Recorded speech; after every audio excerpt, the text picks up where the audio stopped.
welcome to the JCTR Corner. I am your host, Alice Maplanga, and thank you for joining me for yet another episode of the program. Now, over the past couple of weeks, we have been looking at the 2020 national budget with a particular focus on the sector allocations as well as the revenue and expenditure measures that have been put in place.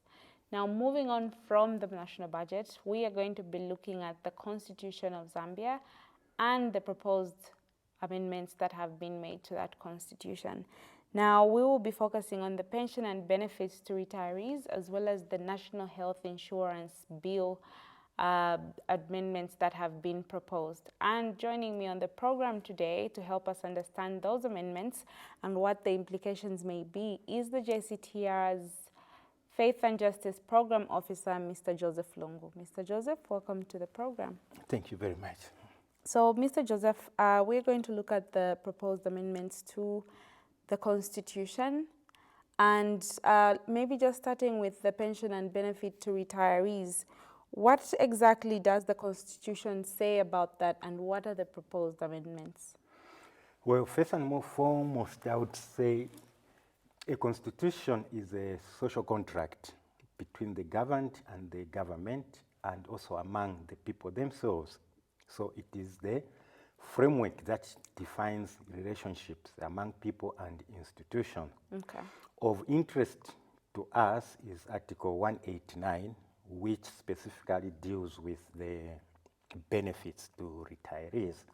Article 189 in Section 1 clearly states that a pension benefit shall be paid promptly and regularly. And Section 2 equally says where a pension benefit is not paid on a person's last working day, that person shall stop work, but the person's name shall be retained on the payroll until the benefit is paid. Okay. Now, in Constitution Amendment Bill 10, Amendment 67 proposes to delete Section 2. Which talks about putting someone on payroll after their retirement. Which keeps the person on payroll until their benefits are paid. Okay. Now, this one, it leaves room for ambiguity in the sense that if we simply say that a pension benefit shall be paid promptly and regularly without stating the timeline within which that can be done, then we have a room for abuse where people can be kept for a long time without getting their benefit. Mm-hmm. And then if we look at the Zambian pension schemes, one would have expected the constitution to be amended more in strengthening the systems than in weakening the law that protect the retirees. Our pension schemes are very deficient in design, in the sense that they do mostly cater for people in the formal sector than in the informal sector. They are also based on the payroll, in the sense that a person makes deductions, makes contribution upon the income they gain monthly. So that means when a person is out of employment, then there's no facility for that person to continue with the scheme. So the amount of money, the amount of the benefit would depend on the total month the person worked in his entire working life. So should you remove this person from the payroll without giving them their payout, then you are distressing them. And mostly here in Zambia, we have cases where people retire when they still have dependents, maybe children who are still in universities and colleges. Okay. So now, this amendment, should it be enacted, is there another proposed amendment that sort of gives a legal standing for the retirees to be able to hold accountable the system or the companies that then need to give them the payouts? No, unfortunately, there isn't specific legislation. One would have expected, like what I said, that people should take keen interest in the Constitution and check out which laws directly affects them. You see, Unfortunately, the cabinet to the secretary not only did he support the amendment of Article 189, but he further proposed in his submission to the Select Committee on the Constitution to have the same article deleted completely from the Constitution. What is the implication of that? The implication is that we are not going to have anything now in the Constitution that directly addresses the issue of benefits. Okay. Yes. So you're talking about the fact that you already have a weak system. The system is already weak. You see, the system is already weak and it's being weakened further. You see, what we have to take into consideration is that retirement benefits are not charity.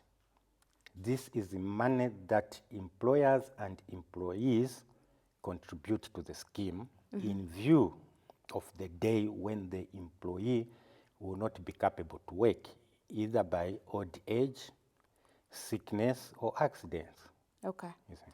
So now records indicate that currently the Public Service Pension Fund and the Local Authority Superannuation Fund have huge deficits, estimated at about 46 billion kwacha to about 4 billion kwacha respectively. Where would you then say the money goes, as you've talked about the fact that monthly contributions are made to these funds? Well, the figures you have mentioned have been acknowledged. Actually, even the Secretary to the Cabinet himself, when making the submission, alluded to that. And he agreed that the system is deficient. And this accounts for the many unpaid retirees we see around. Now, the question that should be asked is the same we have posed. Since people make contributions every month, what do the schemes do with that money? Is the money invested so that upon retirement the person's money is available? Or the pension schemes have become another system of taxation whereby the government now raises revenue using the pension schemes? Because it is clear that if the money is not readily available, then that money is channeled and used elsewhere. There will be nothing wrong if the money is invested in something where they will bring back returns and profit. But if the money is channeled to maybe political-oriented budgets, administrative costs, and the like, then it defeats the very purpose for which the employer and employee make those contributions. You see. So maybe my question would be, what recommendations would you give in terms of making amendments to this article? What would you then see that serves the people better? Instead of amending the Article 189 in the direction they are doing it, I think what Zambia needs is to put in place a system of controls and checks and balances that will make sure whatever contributions the people make are put to good investment. They are put to good use in such a way that when the people retire, they have got their money readily available. Retirements can be anticipated.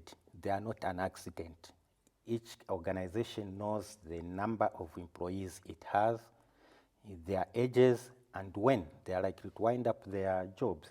So what we need is registration that will guarantee adequacy in the system so that it ensures that all people have enough money to survive on upon retirement. Then it should be self-financing. Since people make contributions, there can be no excuse to say maybe the budgetary allocation to the scheme is not enough. That is why we cannot clear a backlog of retirees. So that same money that the people contribute can be invested elsewhere. I think NAPSA is performing. It could perform better, but it's performing well than the other two, to which they have said have got a deficit. Then we need security. The pension scheme should be sustainable and affordable And the government should put in place mechanisms that should protect them against inflation. And then there is also need for transparency. The people should know what they can expect in retirement, and they should also have an idea of how the money is invested so that they can be assured that their money is accruing interest. And then efficiency in the administration of the same. We're in the digital age, but sometimes we find that money could be there, but the administrative paperwork that is involved for people to access that money can also contribute to the delay. Okay, so you've talked about the fact that there is need for transparency in how this money is perhaps invested. Would you then say, if we were to go in the perfect world, if we were to go the investment route, should that money then also, on top of it being readily available, accrue interest for the people? Basically, that's how all pension schemes work. A person will not get exactly what they have been contributing. Unfortunately, sometimes in Zambia, actually, they get less than what they've been contributing. But the ideal should be that the money should accrue interest in due course, as can be seen by other private insurance schemes that people can have with either insurance companies or other financial institutions. Okay. So now we talked about the fact that we have huge deficits in terms of the payouts, and we are having allocations that are coming from the central government Yes. to go towards these schemes. Would we then say it's feasible to keep employees, well, non-employees, seeing that they're retired, on payroll? Isn't that an economic strain on the institutions? Like what I said, efficiency is the key here. If the systems are efficient, then there will be no need of having people unnecessarily on the payroll.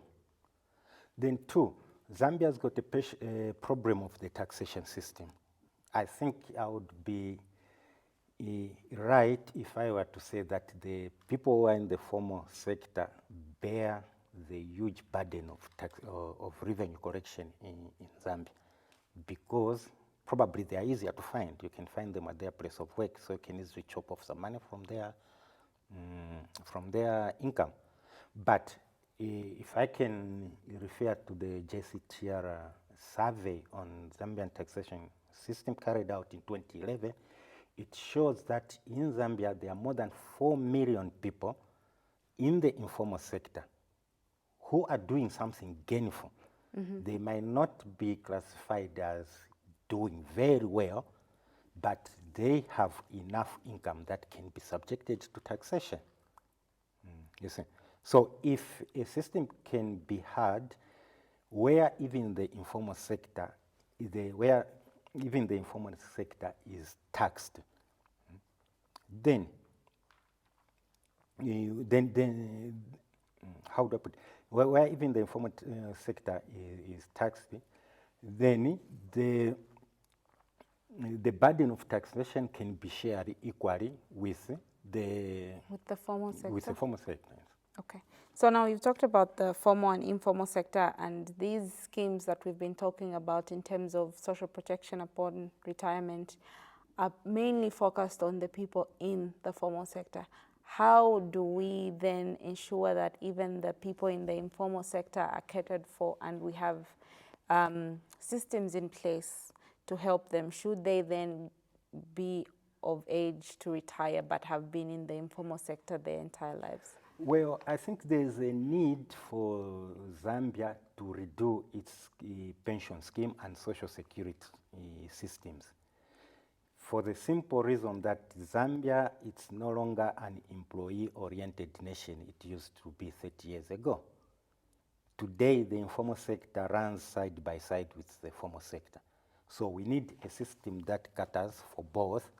Then even the formal sector, sometimes the money, the package people go away with is not enough to see them right into old age or into death. So down the line, we find that retirees themselves eventually become also poor. So we have a system that simply recycles poverty. it simply recycles poverty. So we need a system that will work particularly for Zambian society. Yes, we can cross-reference with other countries how they are doing it, but not simply copy and paste on Zambia. No. Okay. Most often, this is what frustrates. We have good systems in place, good acts, but at the end of the day, they do not deliver because there was no broader survey of the Zambian scenario. Okay, so before we come back to looking at the National Health Insurance Bill, we'll take a short break and be sure to join us on the other side.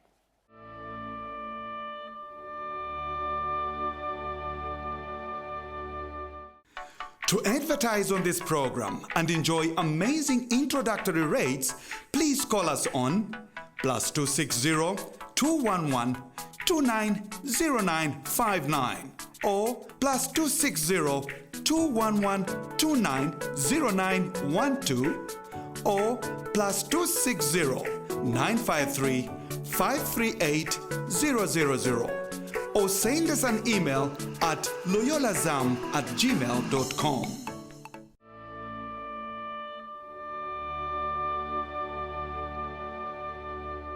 Welcome back and thank you for joining us on the JCTR Corner.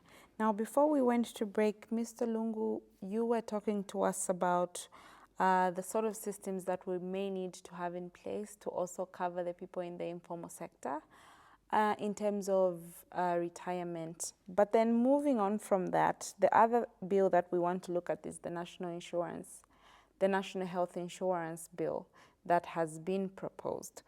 What does the bill say and what does the bill cover for? Well, for once, actually, the bill, the National Health Insurance Bill is more on the progressive side. If I were to quote from the act, from the proposed bill itself, there is established the National Health Insurance Scheme, into which shall be paid all contributions. And these contributions will come not only from people on the payroll, but even from the public. Anybody, as long as he's resident or a citizen of Zambia. So that in turn, the government now can pay health service providers for services. You see, so for once now we have a system that covers everybody. Okay. Now, the problem is that in Zambia, we are very good at coming up with very flamboyant, good schemes. Now, how about operationalizing the same? Are our databases so efficient that we can capture, if not everybody, but at least maybe 50% of the population, so that they can be put on the same bill? Because like I alluded to earlier on, in Zambia, I've got a handful of people who shoulder the burden of taxation. Yeah. And in most cases, these taxpayers, let's say these people who pay tax as per their emoluments, within the organizations or companies they work for, sometimes they have got their private health schemes done by the employer. So most often these people will never go to public health institutions. I mean, even if we did, if you're then in formal employment, even if you do go to those public institutions, it still means that bill is covered by your organization. Yeah, it's covered, but but as things stand now, people who don't pay tax are the ones who use those social services that are paid for by revenue from tax. You see, so when we have this bill in place, let's hope it will work so that everybody, even a marketeer, will contribute to the national insurance. You see Yes. where I'm getting at? Yes. Now, the question is, wouldn't this now in turn have an effect on the other private arrangements which employees have with their employers? Because like on an employee, this is a double take, whereby you pay for the national health insurance, then at the same time you pay the general tax, which they deduct from your salary every month. So logically, I would expect when this goes into operation, there should be a corresponding reduction on the side of taxation, because it will mean also a reduction in health expenses in the budget, because people are now paying for it through the scheme. Okay. So now, is the proposed bill explicit in what this bill particularly covers? Well, it talks of service providers. But now, when, that's too general, that's too generic. So when I am on the National Health Insurance Scheme, does it cover for me even for certain specialized treatment like surgery and the like? Or it's simply an entitlement to a card to be treated at the subscribed or approved health center? Okay, so you've talked about the fact that it's a very progressive bill, obviously. Yeah, the progression is there in the sense that it has brought everybody under its umbrella, formal, informal, resident, citizen. Maybe I'd just like to take us back to the fact that if we're bringing on board this bill, then obviously we've thought about the mechanisms in which we're going to have even the people in the informal sector contributing to this pool. Why are we not then using that sort of thinking to broaden our tax base even on other things like income tax and all the other taxes that are being burdened by the people in the formal sector? Yeah, you see, this is the problem we are facing in Zambia as a nation. Probably it's a cultural mindset, because at the end of the day, we risk having this national health insurance bill be limited to the people we can target. That means those people on the payroll. Because so far, I haven't seen any development that goes to show how they are going to bring on board. Because most often in Zambia, we don't register at the clinic when we are healthy. We only run to the clinic when we are sick. So are you going to announce that people come and register for this health scheme, even if they are not sick? This is not the first time that health schemes are being introduced in Zambia. Okay. So maybe the other question I would ask is, does it take into account the fact that some people will particularly prefer to stay on a private scheme? Does it give the option of opting out? Well, I think the Zambia Congress of Trade Unions had their position on that, where I think they had suggested that it should be either pulled back or delayed in view of broader consultation with the stakeholders and see how it can be efficiently administered. And one of the points they underlined is that you cannot deduct something from somebody's emolument without their consent. So I think the bill should take into consideration and probably consider it, that people should have an option. But unfortunately, the direction it's taking, once it goes into operation, it will become law, it will be mandatory, you have to contribute to it, even if you would rather have another scheme somewhere, you see. Okay. So maybe beyond the fact that it doesn't properly articulate how they're going to cover the people, particularly in the informal sector, what are some of the other concerns with the bill itself? Well, the main concern is that passing the bill is not the problem, but do we have systems and mechanisms of making sure that it works? We have got 3 big pension schemes that have proven problematic, 2 which are in deficit. Then you add another scheme that will cover the entire nation. Sure, shouldn't we first put in order these 3, solve the problem of the backlog of retirees, then look at how now we can have a national health insurance scheme that will tackle all the 18 million people who are in Zambia? I mean, obviously, those figures are huge figures that we're looking at. We're looking at about 40 billion, and the other one is about 4-point-something billion. Are you then saying that we need to wait to clear those bills before we can try and give health coverage to everyone in the country? Well, I mean, if there's a will, there's discipline, there's proper management of resources, those bills can be cleared. You see, mind you, we are not talking about charity here. We are not talking of people who retire, then the government has to go somewhere and look. This is not the social, what you call it, social cash transfer. No. Yes. We are talking about money people already contributed to the schemes. People money they worked for? Yeah. So you see, so the biggest problem I think in Zambia sometimes which we face when it comes to finances, probably we have got a culture of wastage, a culture of not projecting costs. So in the long run, you find yourself in huge debts, which could have been avoided. You see, that's why even this national health insurance bill, people are skeptical about it and suspicious because they are looking at it as another ploy of the government to get an extra coin from the people. Yeah, another form of taxation shrouded in health. Okay.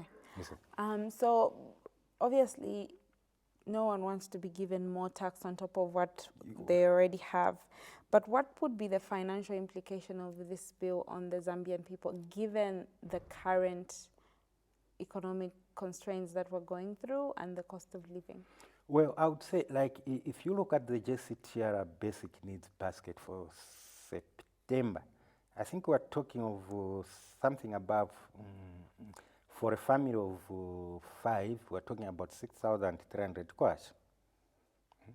And I think when the JCTR made its submissions to the budget committee before the 2020 budget was done, they had proposed that the threshold for pay as you earn be raised from 3,200 to 4,200 as a way of giving relief to these households who survive, who should actually survive on 6,000, but most often they get something below from there.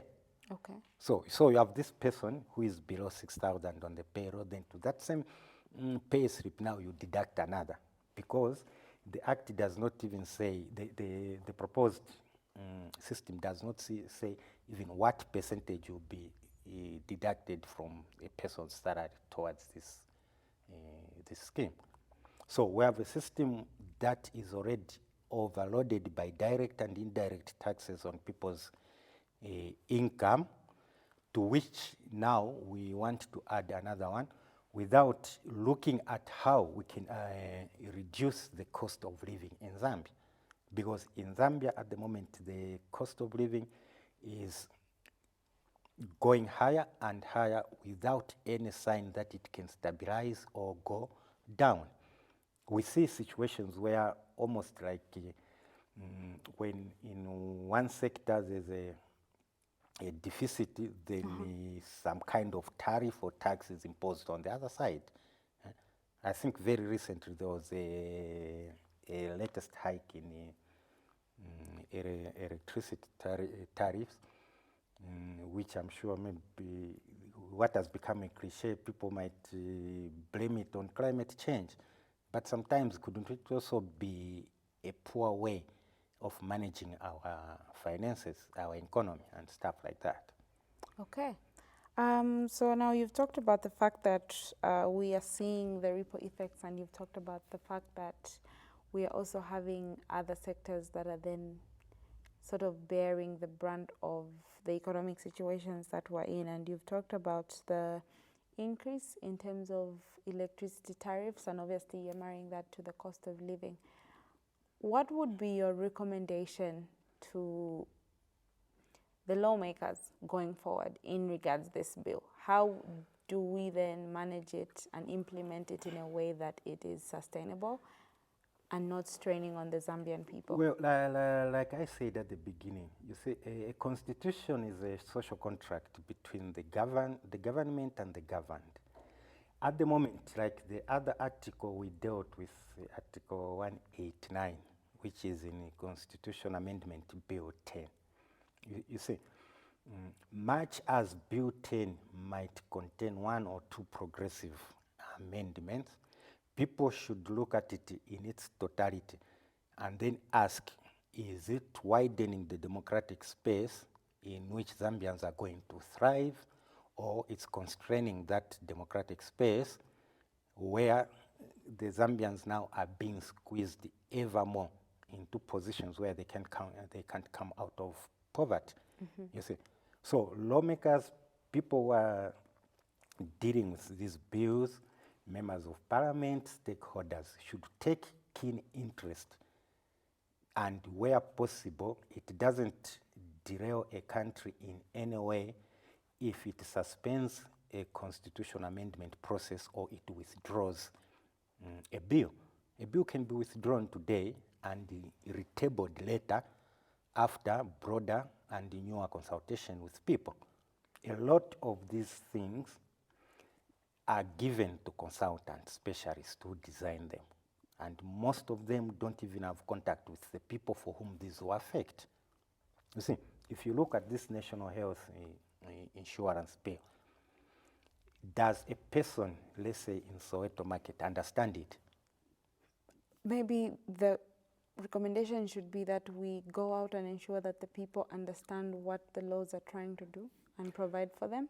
Well, yeah, unfortunately that is lacking, but we need a system where the public are conscientized, the public are taught what the thing the government wants to put into place is and what it's going to do. We don't want propaganda. Most often when there's something on the floor, unfortunately sometimes the media, instead of playing its role of informing and educating, ends up being a propaganda that explains how good that thing is than telling the people what that thing is so that the people can analyze it. In Zambian mindset, in Zambian culture, you don't go to the clinic if you're not sick. That is why most people don't keep aside money for sickness, because we don't anticipate it. It's in the mindset.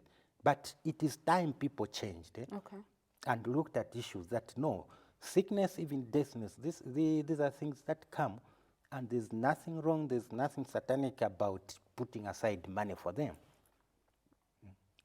Elsewhere in the world, people do it. You put aside money even for a family, for a funeral. Well, so we're going to try and do that and put aside money for our funerals and our health. But then maybe just before we finish off with our program, maybe just to get your stand on these proposed bills. Where do you stand on the proposed bills? Are they progressive and should we undertake them? Or do you think they need more reworking? I would say the National Health Insurance Bill is progressive if well presented to the people and when enacted, followed by a system, a structure to make sure that it will work. I think it's a good bill that can work. However, on Article 189, like a good number of other contentious issues in Amendment Bill 10, I think that one should be withdrawn completely. It's not good to remove a law that protects the people and just leave it like that without putting another law that will enhance the position of the people.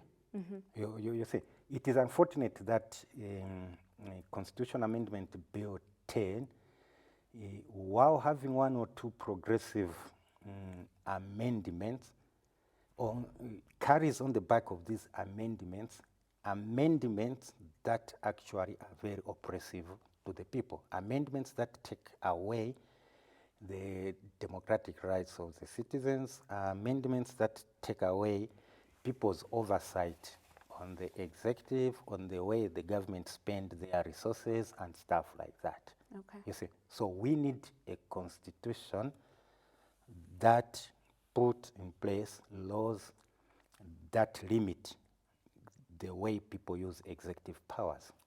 Okay. Well, thank you for joining us on the program, Mr. Lungu. And we'll be sure to call you the next time we want to talk about any of the other amendments in Bill 10, as you are saying, that are shrinking the democratic space. But that is all the time we had for you today. So, Mr. Lungu, thank you for joining us. You're welcome. And thank you for being with us on the show and being with us for this episode. Be sure to catch us right here next time on Loyola TV, that is channel 100 on the Top Star channel. I am your host, Alice Maplanga, and goodbye.